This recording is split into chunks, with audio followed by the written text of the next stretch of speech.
베드로는 지난 1장 1절에서 2절에서 편지를 바라보는 자들을 이렇게 말했죠. 보배로운 믿음을 받은 자다. 보배로운 믿음을 받은 자다. 우리가 내 힘으로 믿음을 가진 것이 아니고 하나님께서 주셔서 우리가 믿음을 가지게 되었다고 말하고 있습니다. 즉 주님의 은혜로 저와 여러분이 믿는 자가 되었다 그 말입니다. 그리고 그 믿음이라는 것은 보배와 같다. 보물처럼 귀한 것이다. 그렇게 우리에게 가르쳐 주었습니다. 할렐루야. 이 말씀만 해도 얼마나 감격이 되고 얼마나 은혜가 되는지 모릅니다. 주님의 은혜로 나에게 믿음을 갖게 하고 주님의 자녀가 되게 했구나라는 것을 생각할 때 이것만 생각해도 웬 은혜인지 웬 사랑인지 우리가 다 고백할 수가 없을 정도입니다. 그런데 오늘은 이제 그 보배로운 믿음을 받은 자들이 날마다 믿음이 성장해 가기를 우리에게 당부하고 있습니다. 이건 너무나 당연한 이야기입니다. 부모가 자식을 낳았으면 그 자식이 한 달, 두 달 지나면서 점점 무럭무럭 자라기를 원하는 것은 모든 부모의 바람입니다. 우리의 여호와 하나님도 우리의 하나님 아버지도 보배로운 믿음을 우리에게 주시고 우리들의 믿음이 날마다 성장해 가서 아름다운 열매를 맺게 되기를 갈망하고 있습니다. 이걸 이상하게 생각하지 마십시오. 너무나도 당연한 것입니다. 그런데 그동안의 교회들은 이 문제를 별로 강조하지 않았습니다. 그래서 너 예수 믿으니까 구원받았어? 끝났어? 예수 믿어? 구원받았어? 끝! 대부분의 교회들이 거기에 포커스를 맞추었지. 믿음이 성장해야 되고 그래서 아름다운 열매를 맺는 자리에까지 나아가야 된다는 것을 강조하지 않았습니다. 강조하지 않았습니다. 그러나 성경은 그 부분을 굉장히 강조합니다. 단순히 저와 여러분을 하나님이 구원받게 하려고 부른 거 아닙니다. 그렇게 생각했다면 오산이에요. 우리가 주님을 닮아가고 믿음이 점점 성장해 나가서 모든 면에서 주님을 닮은 자가 되어져서 가정에 돌아가면, 직장에 돌아가면, 사업장에 돌아가면, 어떤 미팅에 나가면 그 속에서 주님의 모습을 보여주는, 주님을 닮은 자의 모습을 살아가는 그런 자가 되기를 주님은 원한다는 겁니다. 특별히 베드로가 여기서 우리의 믿음의 성장을 강조하는 것은, 여러분 평상시에는 누가 믿음이 좋은지 나쁜지 보이나요? 평상시에는 다 믿음이 좋은 것 같아요. 누가 좋고 나쁘고 별로 구분이 안 됩니다. 그러나 베드로후서의 목적이 뭡니까? 거짓 교사들, 이단들이 교회를 어지럽힐 때에 어떻게 대처할 거냐, 그걸 지금 쓰고 있는데, 즉 거짓 세력이 들어오고 거짓 교사가 교회를 혼란케 하고 어지럽게 만들 때에 우리의 믿음이 갓난아이의 믿음에 머물러 있다면 우리는 그들의 밥이 되는 거예요. 그들과 싸워 백전백패입니다. 우리의 믿음이 성장하고 장성한 분량의 사람이 되어 있지 않는다면 거짓 교사들 앞에, 이단의 세력 앞에 우리는 밥이 되고 만나는 거예요. 그래서 베드로는 믿음의 성장을 강조하고 있습니다. 저는 성장이라는 말보다는 성숙이라는 말을 더 좋아합니다.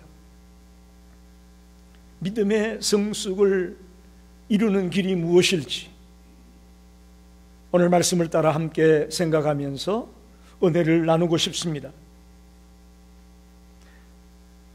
첫째는 4절에 보니까 신의 성품에 참여하는 자가 되라. 하나님의 성품에 참여하는 자가 될 때에 우리는 영적으로 성숙한 자가 될 수 있습니다. 성도는 하나님의 은총과 사역에 의해서 하나님의 성품을 닮은 자가 되어져가는 특권을 받은 자입니다. 하나님이 우리를 많고 많은 사람 가운데 뽑아서 당신의 자녀로 삼은 것은 주님을 닮은 자가 되게끔 하기 위한 특권을 준 거나 마찬가지입니다. 이 얼마나 귀한 말씀입니까? 우리를 부르신 목적이 주님의 성품을 닮은 자가 되게 하려고 부르셨다는 거예요. 여러분, 기독교 신앙의 목적이 무엇인지를 분명히 아셔야 됩니다. 저와 여러분이 하나님이 거룩한 것처럼 거룩해지는 겁니다. 또 하나님이 영광스럽고 덕스러운 것처럼 우리도 그렇게 되려고 애쓰는 자가 되어야 됩니다. 그리스도인이냐 아니냐를 판가름하는 그 시금석이 뭐냐? 주님처럼 거룩한 삶을 살려고 몸부림을 치느냐? 영광과 덕이 그의 삶 가운데 나타나고 있느냐 하는 것입니다. 입술로 나 믿습니다, 믿습니다, 믿습니다 이것 가지고 판가름이 되는 게 아니고요, 우리 믿음의 판가름은 우리의 거룩과 우리의 경건과 우리의 도덕과 우리의 삶의 모습을 통해서 판가름이 되어진다는 사실입니다. 5절로 7절에 모두 8가지의 성품이 나와 있습니다. 이 성품을 한 가지씩 좀 생각해 보고 싶습니다. 먼저 믿음의 덕을, 믿음이라고 하는 것이 나와 있습니다. 이 믿음은 어떻게 보면 모든 덕의 기본이 된다고 성경은 말씀하는 겁니다. 복음을 믿는 신앙이 가장 기본적인 성품이다, 그렇게 말하는 것 같습니다. 즉 믿음이 없다면 하나님과 우리는 단절된 겁니다. 연결되지 않은 거예요. 그렇기 때문에 신의 성품에 참여하는 자가 되기 위해서 가장 기본적인 것이 믿음입니다. 믿음이 있을 때에 하나님과 연결이 되어지는 거죠. 저와 여러분이 강한 믿음의 사람이 되길 바랍니다. 흔들리는 믿음의 사람이 되지 말고 변치 않는, 흔들리지 않는 믿음의 사람이 되기를 원합니다. 두 번째로 덕을 말합니다. 믿음의 덕을. 예수를 믿는 사람들은 믿는 것으로 끝나는 것이 아니고 믿은 다음에는 하나님의 덕을 닮아가야 된다는 거예요. 믿음의 덕을. 그냥 믿기만 하면 되는 것이 아니고 믿음의 세계에 들어온 사람들은 주님과 같은 그런 도덕적으로 흠과 티가 없는 자리에 들어가는 그런 자가 되어야 된다, 그렇게 당부하는 것과 같습니다. 즉 쉽게 말하면 도덕적으로 탁월한 것을 의미합니다. 크리스찬은 도덕적으로 난 크리스찬보다도 탁월해야 됩니다. 근데 요즘 우리의 현실은 어떤가요? 크리스찬임에도 불구하고 주님을 믿지 않는 사람보다도 도덕적으로 추하고 더러운 자리에 들어가는 자들도 많이 있습니다. 여기에 굉장한 문제가 있다고 볼 수 있습니다. 신의 성품에 참여하려면 도덕적으로 탁월한 자리에 나아가려고 애쓰는 자가 되시기를 바랍니다. 세 번째, 지식입니다. 하나님은 지혜와 지식의 하나님으로서 모든 진리를 우리에게 가르쳐 주셨고 또 알고 계시는 분입니다. 따라서 하나님의 형상대로 지음받은 우리 인간들도 하나님과 같은 그런 지혜와 지식을 겸비하려고 최선을 다해야 합니다. 여러분 보십시오. 저와 여러분이 덕을 가지고 있다고 합시다. 그 덕을 가지고 있어도 지식이 없다면 그 덕이 무용지물이 될 수 있다는 겁니다. 지식이 없으면 그 좋은 덕을 가지고 어리석게 사용하고 만다는 것이죠. 그래서 덕에 지식을 겸해야 금상첨화가 되는 겁니다. 덕이 있는데 지식이 없다, 여기에는 문제가 있어요. 지식은 참된 거냐 잘못된 거냐를 구분하게 만듭니다. 또 옳은 것이 뭐냐, 그런 것이 뭐냐를 구분하게 만들어주는 게 지식이에요. 그래서 덕의 지식을 가지라고 우리에게 부탁합니다. 네 번째, 절제입니다. 자기를 제어하는 힘과 행동을 말합니다.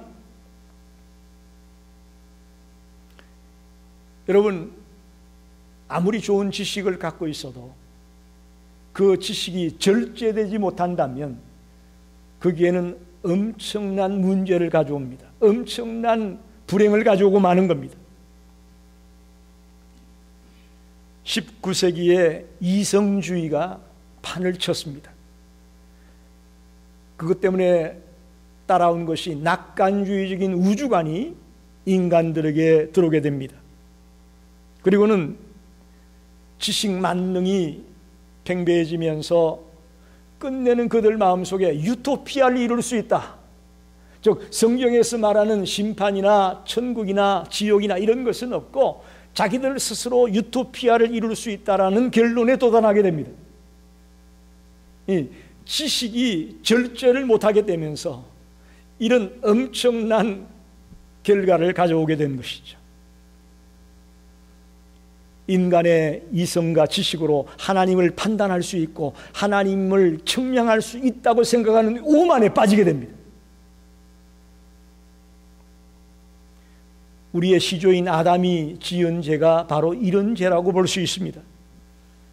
사탄은 인간의 판단을 하나님의 뜻보다도 더 높은 것으로 부추겨서 사람이 하나님을 능가할 수 있다는 망상을 집어넣어 가지고 선악과를 따먹게 만드는 거예요.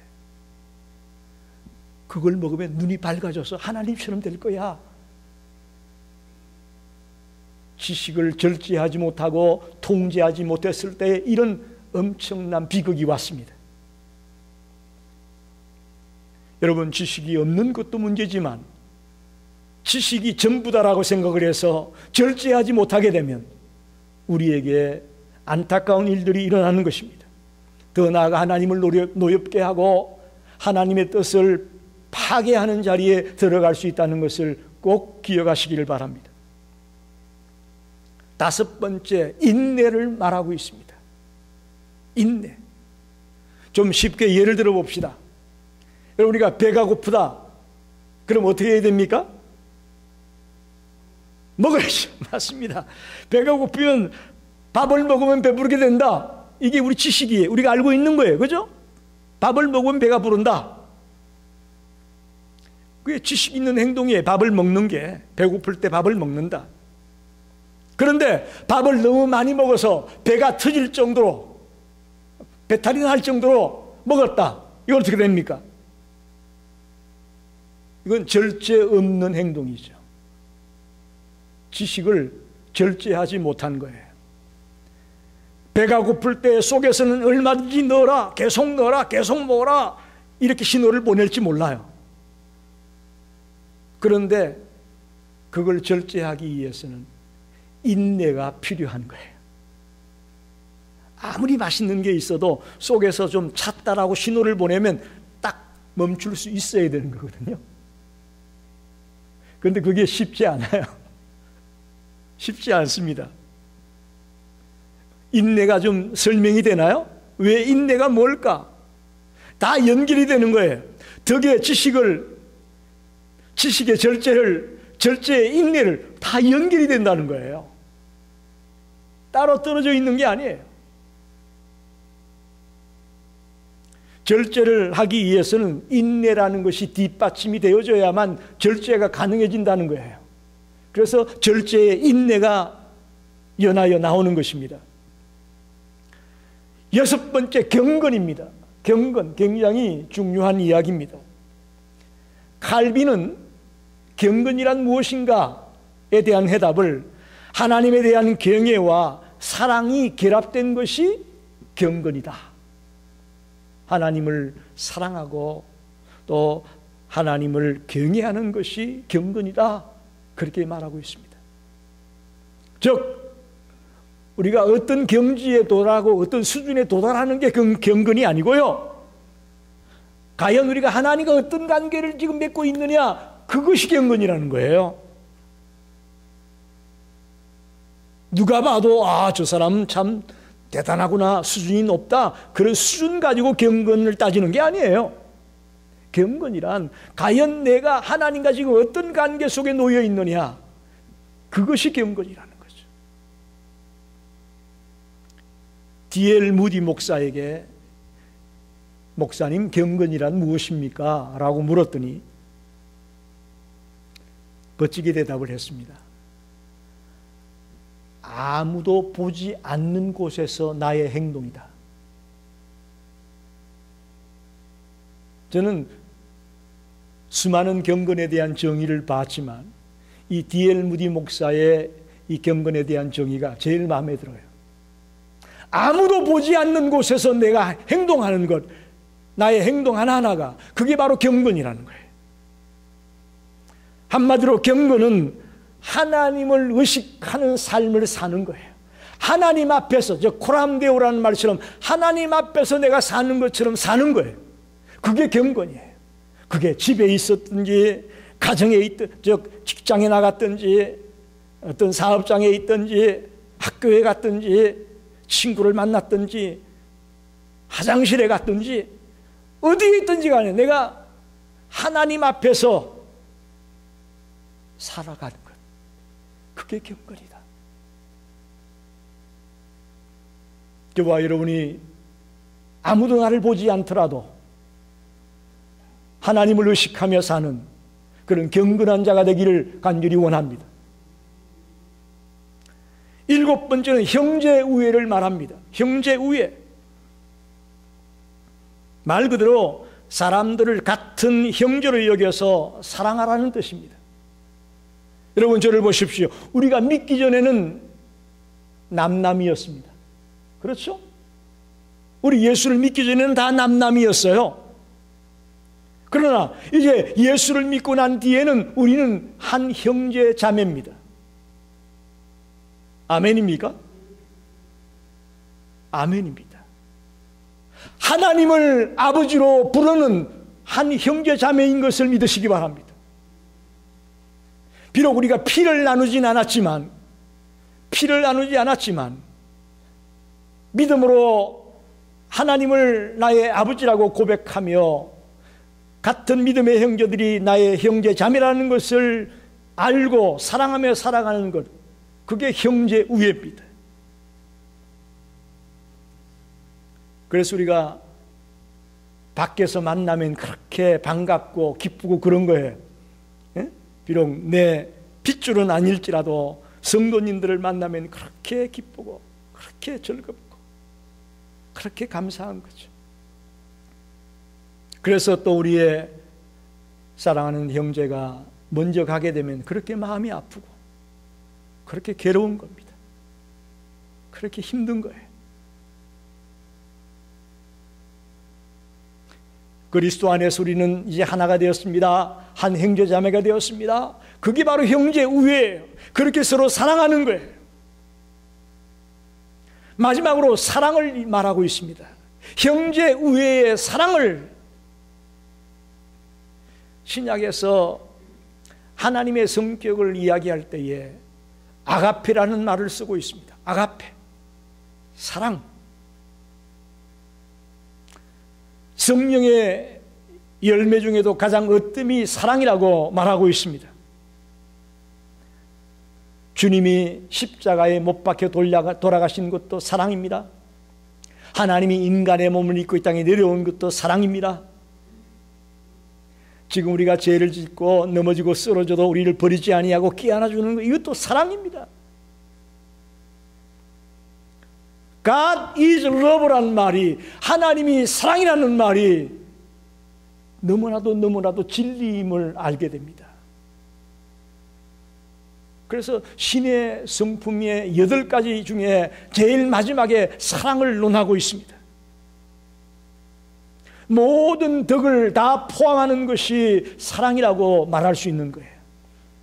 하나님의 성품에 참여하는 것의 기초가 믿음이라면 하나님의 성품의 클라이맥스가 모든 것을 포괄해주는 그것이 있다면 사랑이라는 거예요.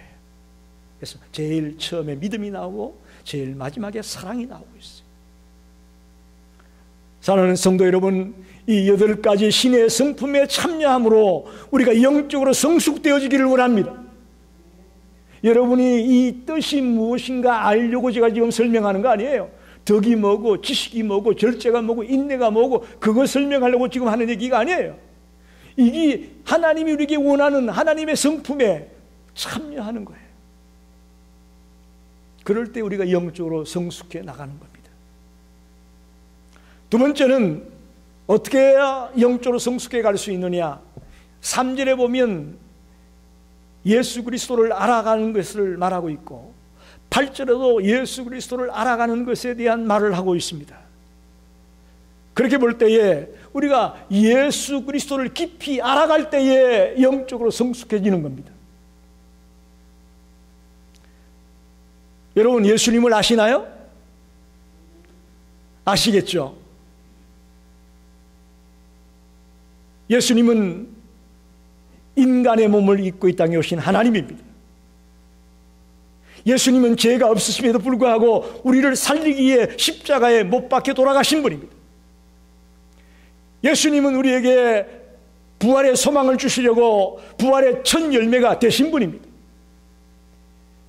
예수님은 이 세상의 마지막 때에 재림주로 다시 와서 심판하실 것입니다.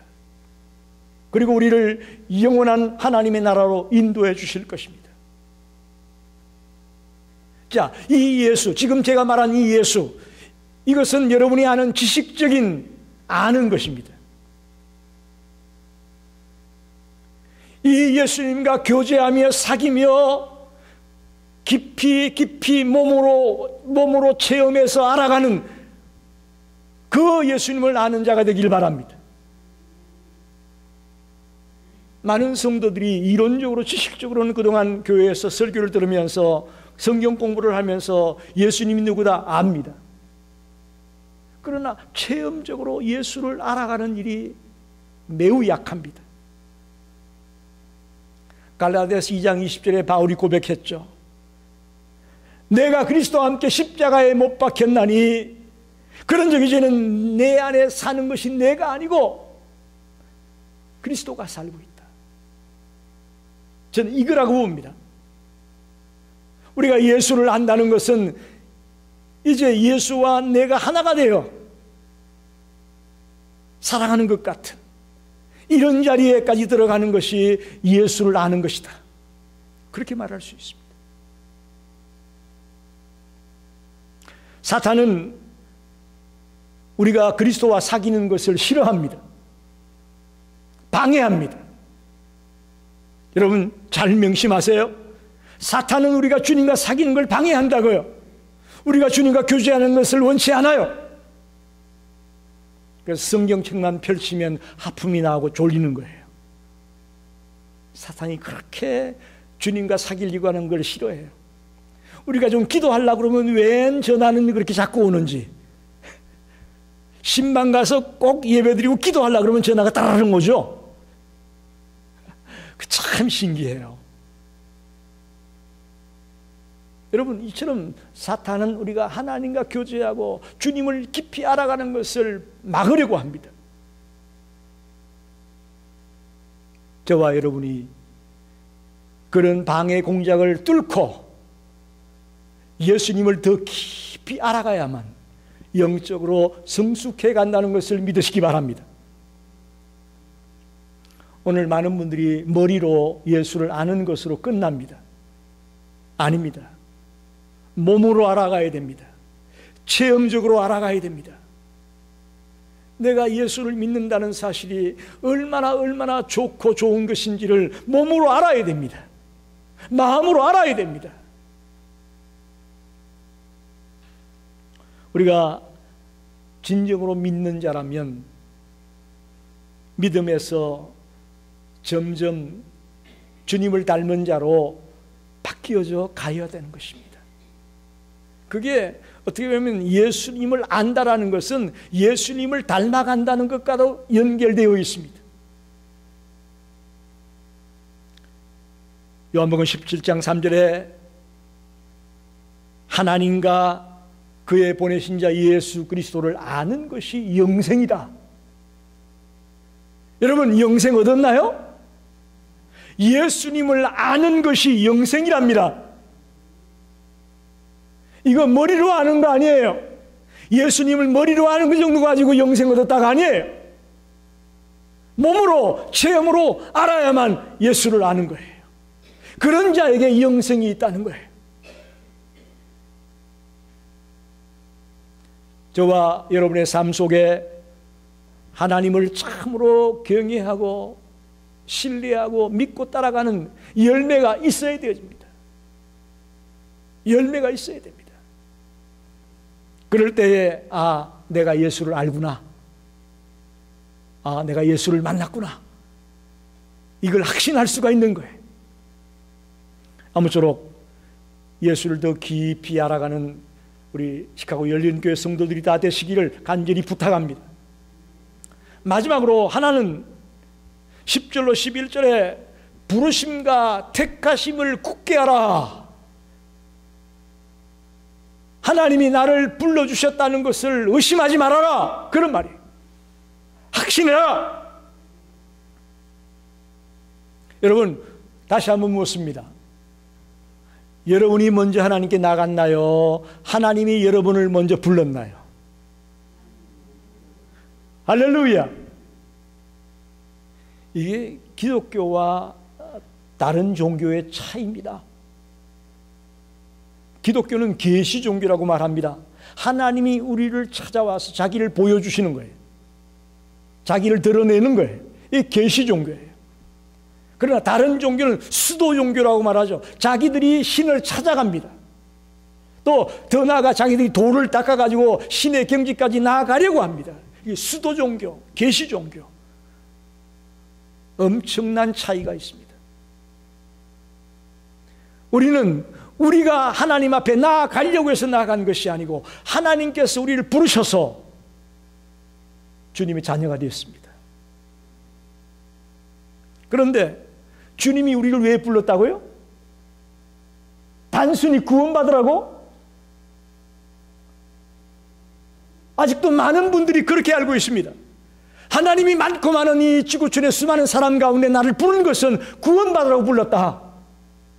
물론 맞는 이야기입니다만은 그것이 전부가 아니에요. 그것이 골이 아니에요. 주님이 우리를 부른 목적은 그게 골이 아닙니다. 하나님의 부르심에 우리가 바르게 응답하기를 원합니다. 바로 그게 뭐냐? 예수를 닮아가는 거예요. 예수를 닮아가고 하나님의 성품에 참여하려고 하는 그런 자리에 들어가기를 원하는 겁니다.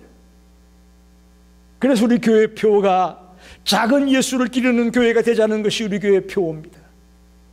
예수를 닮은 자를 배출하는 교회가 되는 것입니다. 나 예수 믿으니까 구원받았어. 이제 끝났어. 그것으로 멈춰 있어서는 안 됩니다. 야고보 기자가 행함이 없는 믿음은 죽은 믿음이다. 마태복음 7장 21절에 예수님이 나더러 주여 주여 하는 자마다 다 천국에 들어갈 것이 아니라 하늘에 계신 내 아버지 뜻대로 행하는 자라야 들어갈 것이다. 우리는 이런 말을 듣기 싫어합니다. 믿으면 구원받는다 이런 말은 듣기 좋아하고요. 행함이 없는 믿음은 죽은 믿음이고 입술로만 주여 주여 한다고 되는 것이 아니고 하나님의 뜻대로 행해야 된다는 말을 우리가 듣기 싫어합니다. 여러분 잘 명심하셔야 됩니다. 과연 내가 주님이 부르셨는데 주님의 부르심에 합당하게 지금 살고 있느냐? 그렇게 성숙한 삶을 살고 주님을 닮아가는 삶을 살고 있느냐? 이걸 진지하게 생각해 봐야 됩니다. 주님이 마지막 때까지 교회 안에 알곡과 가라지를 그냥 두라고 했습니다. 이 얘기는 뭐예요? 교회 안에도 가라지가 있을 수 있다는 얘기입니다. 가라지가 있을 수 있다는 얘기예요. 여기서 같이 찬송도 부르고 기도도 하고 말씀도 듣고 봉사도 하고 다 했는데 이 안에 알곡만 있는 것은 아니라는 거예요. 굉장히 의미심장한 이야기입니다.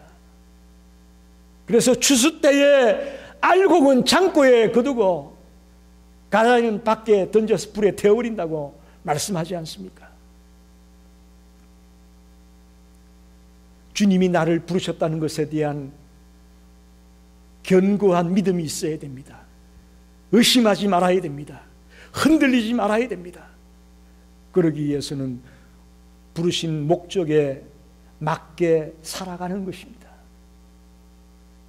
신의 성품에 참여하며 예수님을 닮아가며 예수님처럼 그렇게 살아가려고 몸부림을 치는 자가 될 때에 우리의 부르심에 대한 것이 흔들리지 않는 것입니다. 한번 묻습니다. 여러분에게 열매가 있습니까? 여러분의 삶의 현장에 열매가 있습니까? 여러분이 정말 구원받은 자답게 지금 살고 있습니까? 하나님의 자녀답게 살고 있냐고요? 정말 하나님을 아버지로 고백하는 하나님의 아들답게 그런 성품을 갖고 살고 있습니까? 이것이 우리가 질문해 봐야 될 퀘스천 마크입니다. 그래서 힘써 노력하라고 우리에게 요구합니다. 가만히 있어서 부르심이 흔들리지 않는 것 아닙니다. 힘써 노력해야 됩니다. 여러분, 우리가 기도하지 아니하고 예배를 소홀히 여기고 하나님의 말씀을 등한시하면서 우리의 믿음이 흔들리지 않기를 바랍니까? 그런 일은 없어요, 여러분. 노력하지 아니하고 믿음이 흔들리지 않기를 바라는 것은 잘못된 생각이에요. 구원은 따놓은 당상이야, 이런 말 하는 사람 내가 많이 들어봤어요. 나 예수 믿으니까 구원은 따놓은 당상이야.